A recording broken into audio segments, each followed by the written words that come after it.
இருக்கவங்க யாரோ ஒருத்தர் போனை வந்து நீங்க கனெக்ட் பண்ண முடியும்னா பண்ணிடுவீங்களா நீங்க? நான் வேணா அதில் வேணா எடுத்து பண்ணி காட்டலாங்க சார். அவருடைய சிஸ்டம் கொடுங்க. சரி, ஃபார் எக்ஸாம்பிள் நம்ம ஃப்ளிப்கார்ட் சூஸ் பண்ணுவோம். வாட்ஸ்அப்பில் எனக்கு அது ஹாய்ன்னு பிங் பண்ணீங்க அப்படின்னா அந்த லிங்க் என்ன அப்படின்றத எடுத்து நான் சென்ட் பண்ணலாம். தம்பி உங்க போனை அவருக்கு ஹாய் அனுப்புங்க.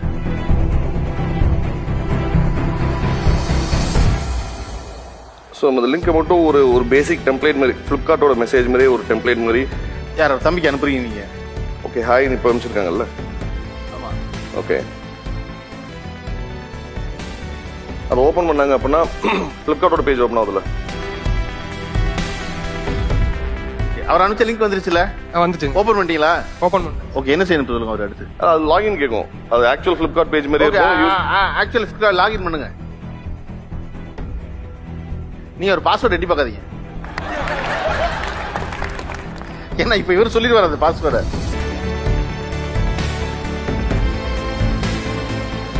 அவரோட யூசர் நேம் வந்து மொபைல் நம்பர் 94436, பாஸ்வேர்டு வந்து லாம்போகினி 1@7 இல்லையா?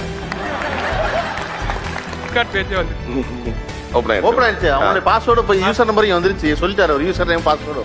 யூசர்ஸ் நிறைய பேர் ரொம்ப ஆர்வமா இருக்காங்க. சீக்கிரம் ப்ராடக்ட் தீர போகுது, நிறைய ப்ரௌஸ் பண்ணணும் அப்படின்னு ரொம்ப நிறைய பண்ணிட்டு இருக்கிறதுனால ஹேக்கர்ஸ்க்கு என்ன பண்றாங்க அப்படின்னா இந்த மாதிரியான சைட்ல அவங்களோட வைரஸ் அவங்க